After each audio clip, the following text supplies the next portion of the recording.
Varinder, good morning, स्वागत है आपका। आइए नतीजे, वैसे तो अब धीरे धीरे अच्छे नतीजों की लिस्ट कम होती जा रही है, फिर भी शुरुआत वहीं से करते हैं। बताएं कौन से रिजल्ट्स कल बाजार बंद होने के बाद जो आए आपको पसंद है।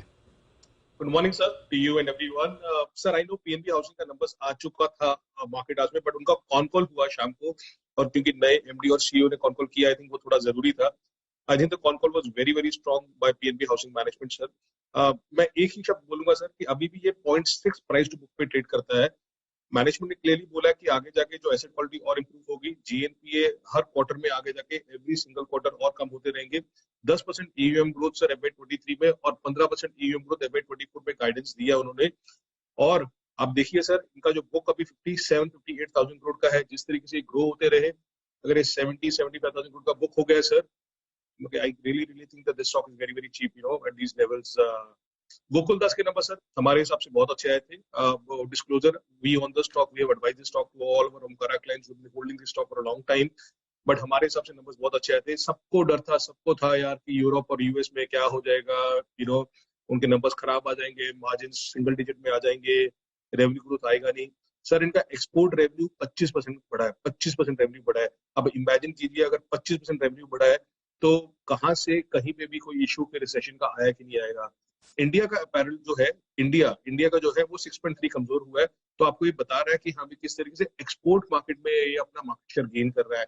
मार्जिन सर अभी भी 11.2% पे कंपेयर टू 11.5% क्वार्टर क्वार्टर और 10.5% YoY। तो कहीं से भी आपको वो डिप का असर नहीं दिखा। स्टॉक बहुत सस्ता है सर, 10 या 11 की पी पे ट्रेड करता है। तो क्लियरली और कैपेक्स किया हुआ है, कैश एंड बुक्स है। आई थिंक इनके पास cash and books almost 17% of market cap, इनके पास कैश एंड बुक्स है। So Gokul Das very very strong numbers, PNB housing very very strong. Con call जो आया था, अनुपम रसायन सर, बहुत कम केमिकल कंपनीज हैं जो इस टफ एनवायरनमेंट में भी अच्छा काम कर रही है। I think the management is very confident कि आगे जाके और स्ट्रॉन्ग परफॉर्मेंस होगा। थोड़ा स्टॉक महंगा है कंपेयर टू अदर कंपनीज, जैसे हमने आईएफएल हुआ, पीएनबी हाउसिंग हुआ या फिर गोकुलदास बोला। बट आप नंबर्स देखिए सर, अभी भी मगर 26% ग्रोथ क्वार्टर क्वार्टर सेल्स में आया, 55% वाई आया, एबिटा भी इंप्रूव हुआ, एबिटा मार्जिन भी स्टेबल है 27% पे। So good set of numbers. BL का नंबर्स मार्केट आज में आ गए तो उसको मैं मिस कर रहा हूँ सर, बट अच्छा good set of numbers from BL. कमजोर नतीजे, तारों की बात आई थिंक दीपांशु ने कर दी थी सर, जो सन फार्मा की सब्सिडरी है, तो उस पर ज्यादा बोलूंगा नहीं। इलेक्ट्रिकल्स में क्रॉम्पटन गिव्स के नंबर कल खराब आए थे, उससे पहले आपको हैवेल्स के मालूम है, पॉलीकैब अच्छे नंबर आए थे, वी गार्ड के नंबर कमजोर आए हैं। अगर आप देखें तो उनका वीक ऑपरेटिंग मार्जिन आया है। सेल्स चाहे 3% नीचे है quarter quarter, but gross profit 16% नीचे है क्वार्टर क्वार्टर, और मार्जिन कमजोर होकर 7.5% हो गए 10.5% से। तो इस बार मेरे ख्याल में पूरे का पूरा सेक्टर ऐसा है सर जहां पे आपको इन्फ्लेशन का इशू आ रहा है। Balaji Amin sir, I know it's a good company, a great company, but इस बार जो मार्जिन है वो कमजोर थे। ग्रॉस प्रॉफिट 34% डाउन था क्वार्टर क्वार्टर सर, बाकी दैट इज वन थिंग। और अगर इनका एमीन्स का सेगमेंट देखेंगे तो उनका एबिट जो एमीन्स का है वो 18% आया, 24% से क्वार्टर क्वार्टर। और मगर सेल्स ठीक था, इतना खराब नहीं था, but I think major issue comes in terms of margin and gross profit. और सुप्रीम पेट्रोकेम हुआ, इंफा हुआ सर, इनके नंबर कमजोरी आए थे, तो इन पे ज्यादा बात नहीं करूंगा, but numbers very bad. Okay, तो ये आपके लिए कमजोर नतीजे। उम्मीद के मुताबिक inline results. Sir Tata chemicals का क्या है ना सर, आपको सेल्स अच्छा दिखेगा, बट सेल्स क्यों अच्छा दिखेगा, बिकॉज उसमें जो सोडा ऐश का रियलाइजेशन बढ़ा है, तो वॉल्यूम नहीं बढ़ा, प्राइसिंग बढ़ा है। तो इसके कारण क्या है कि आपको सेल्स अच्छा दिखेगा, बट इशू एक्चुअली सेल्स में नहीं है, इशू मार्जिन में है। तो सेल्स अगर वॉल्यूम के साथ जाए ऊपर तो अच्छा लगता है, बट प्राइसिंग के हिसाब से जाए तो I think it is not, it is industry parameter.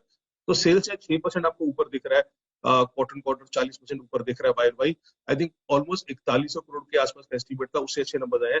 But EBITDA खराब है सर, क्योंकि टाटा केमिकल्स का 1000 करोड़ के आसपास का एबिटा का एस्टीमेट था, जिसके सामने 920 करोड़ का एस्टीमेट नंबर आया। 24% मार्जिन सोचा था आएगा, उसके सामने 21.5% आया।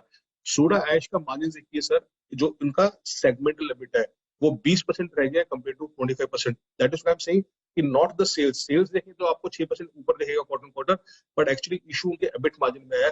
तो it is only pricing led growth, it is not volume led growth, तो इशू है। मैप इंडिया बहुत एक्सपेंसिव स्टॉक है सर, बाकी दिस कंपनी जब मैंने केम बाकी ये 50, 55, 60% मार्जिन करता था, अभी कमजोर हो गए, 40% मार्जिन पे आ गया है। अब अगर आप लास्ट 7-8 क्वार्टर्स देखेंगे तो 40-41% मार्जिन के आसपास आ गया है।